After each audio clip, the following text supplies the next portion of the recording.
My name is Ilara Quinn. I'm 24 years old. I'm the new housekeeper at Hale Estate. This isn't the first time I've been in this house. A security guard stood at the gate. An external staff member. Name, he asked.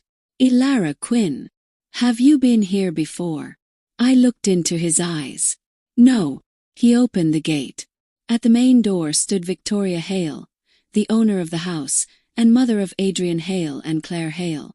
You're new, she asked. Yes. The work here is simple. Do exactly what you're told. All right. He turned. Follow me. Two people were standing in the hall. The first, Adrian Hale, Victoria's son. The second, Claire Hale, Victoria's daughter. Adrian asked, "Where did you work before?" "Different places," he said. "The rules here are different." "How?" "Yes," he said. "Some things are seen here and some aren't." Claire cut in. "And the things you don't see are the real problem." I stayed quiet. In the kitchen I met Martha, the house supervisor. "Learn your tasks, rooms, laundry, and the basement," she said. I asked, "Is the basement always locked?" Martha looked at me, then said, "You only need to know what you're told." By evening I had cleaned the upstairs rooms. At night Martha said, "Ilara, finish the basement today." "Right now." "Yes. Don't delay." I reached the basement door, held the handle. For a second. Pause. Then I opened it. The lights turned on below. Boxes were stacked. Old things. Everything looked normal. I walked in. Stopped near a wall. I reached out my hand. And without thinking touched that exact spot. I knew. Where the stain would be. A voice came from behind. "What are you doing here?" Turned. Adrian Hale, the son of the house. "Working," I said.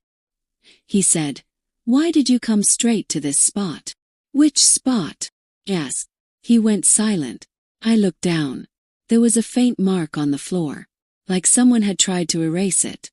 Adrian said, "Don't look more than necessary in the basement." I asked, "What if I've already seen it before?" He paused. "What are you trying to say?" I shook my head. "Nothing." A voice came from upstairs. "Adrian." It was Victoria Hale, his mother. "I'm coming," he said. Then he looked at me. "From tomorrow, work upstairs." "Why not the basement?" "Because I said so." He left. I stood there. Then quietly said, "You don't remember." "But I do." I placed my hand on the same spot again. This time, I didn't close my eyes. "That night," I whispered. "You were all here." I turned off the light. Closed the door. As I walked upstairs I said to myself, the name has changed, but not the face. And in this house, there's one person who will recognize me. Tomorrow, I'll bring them face to face myself. Morning 6:10. Knock on the door. Martha, the house supervisor. "Wake up, Ilara. Work in the kitchen." "I'm coming." In the kitchen, Claire Hale was there, Victoria Hale's daughter. "Coffee," she said without looking. "Place the cup." She asked, "Did you finish the basement last night?" "As much as I was told." She said, "Good. It's not safe to stay there too long." "Why?" "Yes." Claire looked at me for the first time. "Because things don't stay the same down there. They change." A voice came from behind. "Claire." It was Victoria Hale, the owner of the house. "The guests are staying again today," she said. Then looked at me. "Ilara, handle the upstairs rooms." I asked. "The basement?" "That's no longer necessary." He nodded, but said nothing. 12:30 p.m. In the hall, I ran into Adrian Hale. "I need to talk to you," he said. "Stop. What did you see yesterday?" he asked. "What was visible? And what wasn't?" "That too." He stepped closer. "You didn't come here just to work, did you?" "Why would you think that?" I replied. He said, "Because you went straight to the one place. No one goes." I said nothing. Adrian asked softly, "Have you been here before?" He said, "What do you think?" He stayed quiet. then said, "If you're looking for something, you're too late." "For what?" I asked. "For what people come here for." Just then Victoria Hale's voice echoed. "Adrian, come to the study." He looked at me, then walked away. I was cleaning the upstairs rooms. One room was locked. I asked Martha, "This room?" "It doesn't open," she said. "Why?" "Because it's kept closed." "By who?" Martha didn't answer. 7 p.m. The guests had arrived. Music was playing. I walked into the hall with a tray. Victoria Hale stood there talking to guests. She looked at me. "Wine." I handed her the glass. She said softly, "Ilara, you ask too many questions." I replied, "I haven't heard any answers." She gave a slight smile. "You don't find answers here. You create them." Turned. In the corner of the hall, Claire Hale was standing. She was on the phone. "No, she won't come back," she said. "Stop," she continued. "Because after that night." Claire saw me. She went silent instantly. Moved on. 11:20 p.m. Everyone was asleep. I stood again in front of that locked room. The one Martha said, "Doesn't open."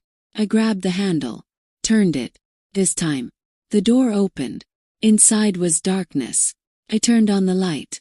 The room wasn't empty. A large photo hung on the wall. I walked closer. In the photo, there was Victoria Hale, Adrian Hale, Claire Hale, and a fourth girl. I looked at her carefully. In the corner of the photo, a name was written. Isla Hale. I said softly, "So, the name is still here." I looked at the photo a little closer. Isla Hale. The face was clear. The eyes familiar. I touched the name with my finger. A voice came from behind. "What are you doing there?" Turned. Victoria Hale, the owner of this house, mother of Adrian Hale and Claire Hale, stood at the door. "This room stays locked," she said. "It was open today," I replied. "It doesn't open on its own." "Maybe someone opened it," I said. Victoria stepped inside. Her eyes went straight to the photo, then to me. "Who told you that name?" she asked. "It's written," I said. She stayed silent for a few seconds, then said, "In this house, some names are not spoken." "Why?" I asked. Victoria didn't answer directly. She said, "Because some people are no longer part of this house." I looked at the photo. "But the picture is still here," I said. She stepped closer. "Not everything you see has meaning," she said softly. I looked into her eyes. "And the things you don't see." For the first time Victoria paused. She said nothing. A voice came from behind. "Mom." It was Claire Hale, Victoria's daughter. She stood at the door. She looked at me, then at the photo. Her expression changed. "How is this room open?" Claire asked. "By mistake," Victoria said. Claire replied. "Or, someone opened it on purpose." I said nothing. Claire looked at me. "Have you seen this photo before?" "Maybe," I answered. "Maybe." Claire repeated. "Yes. The face looks familiar." Claire stepped forward. She stared at the photo, then said quietly, "There is no Isla here." I asked, "Was there ever?" For a few seconds, complete silence filled the room. Victoria looked at Claire. Claire lowered her gaze. "This conversation ends here," Victoria said. Then she turned to me. "Leave." I walked out. The door shut behind me. In the hall stood Adrian Hale, Victoria's son. He asked, "You went inside?" "Yes." "You shouldn't have." "Why?" "Because the truth is there," Adrian said quietly. "Because what happened there isn't over." I looked at him. "For who?" he said. "For the name you just spoke." "Isla." I asked. Adrian looked at me instantly. "How did you say that name?" "It was written in the photo," I said.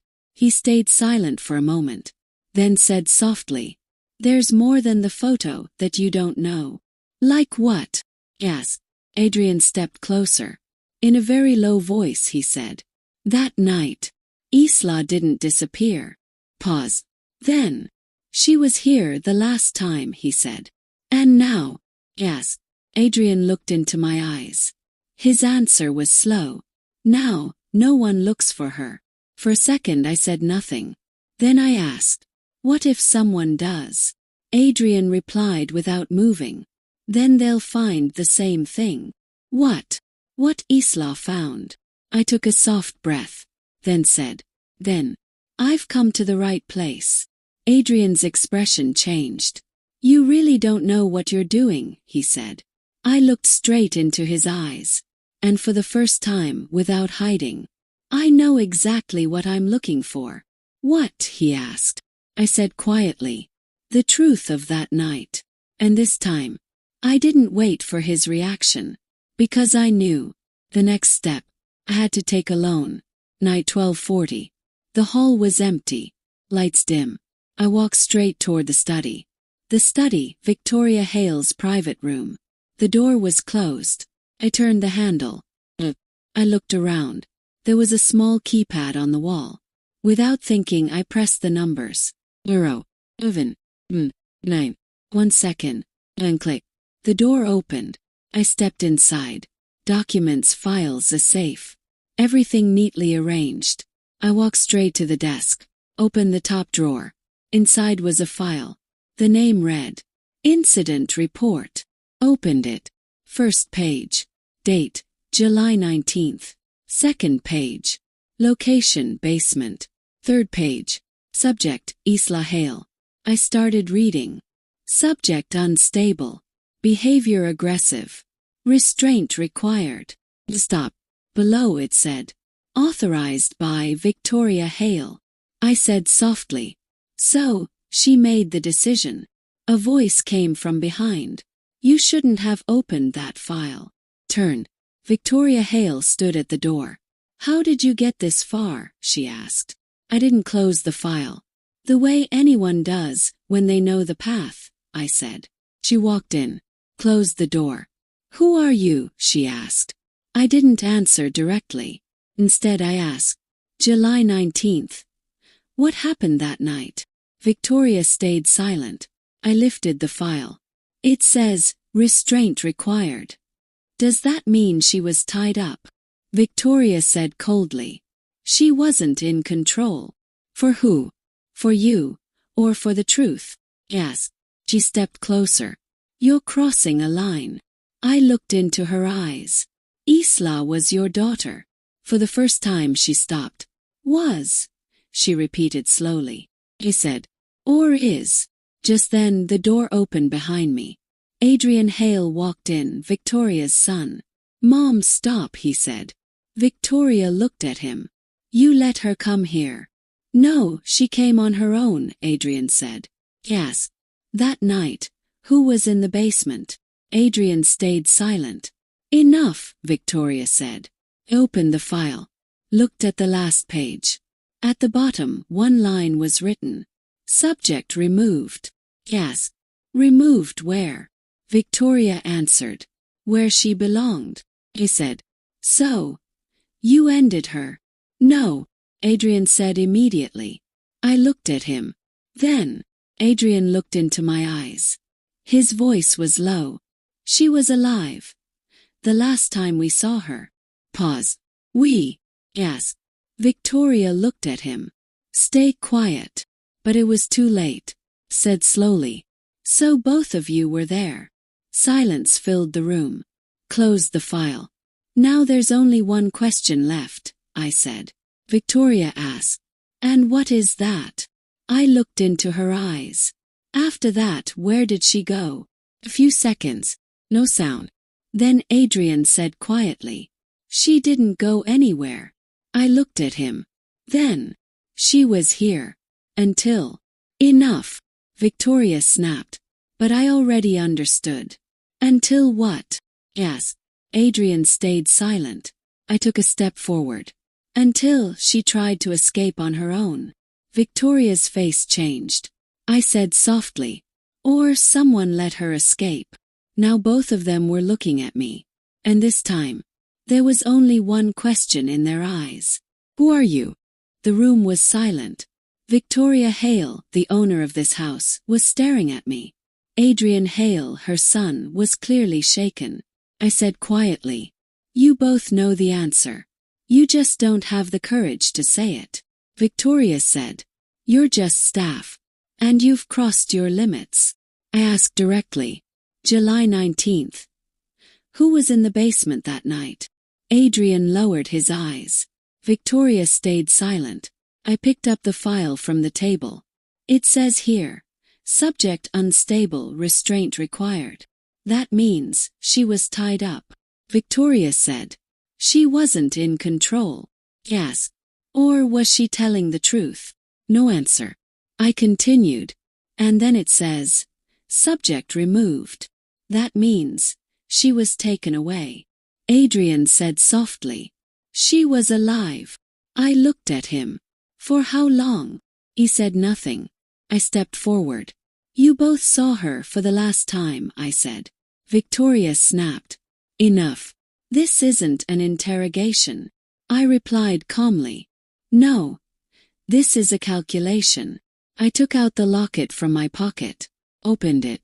Victoria's face changed. "Where did you find that?" she asked. I answered, "The same place where you left her." Adrian looked at the locket. "That's Isla's," he said quietly. For the first time I said her name. "So you do remember." Isla. Silence filled the room again. I placed my phone on the table, turned the screen on. A video was playing. Old basement footage. Blurry, but clear enough. Girl. Tied to a chair. Adrian stepped back. How is this?" he said. "You thought everything was erased." Victoria steadied herself. "This doesn't prove anything," I said quietly. "Not yet." I pulled out another paper. A legal document. Adrian read it. "Adoption record." He stopped. "Isla Hale," he said under his breath. Then he looked at me. "But you." I didn't let him finish. "You're both still thinking that Isla is dead," Victoria said immediately. "Because she couldn't have survived." I looked into her eyes. "Are you absolutely sure?" 1 second. 2 seconds. I said softly. "Because if she had survived, she would be standing here today." Adrian looked at me. His breath caught. "You," he tried to say. I stopped him. "Not yet." Picked up my phone. "All of this goes out tonight," I said. For the first time Victoria asked with fear, "What do you want?" I didn't answer. Turned. Started walking toward the door. From behind, Adrian's voice. "Wait. Stop," he said. If Isla were alive, what would she do?" I smiled faintly. Then, without turning, I said, "She wouldn't come back." I paused for a second, then added, "She would finish everything." Opened the door. Walked out. Silence remained in the room. And in that silence, for the first time, Victoria Hale understood. Isla Hale was never dead. She had just come back.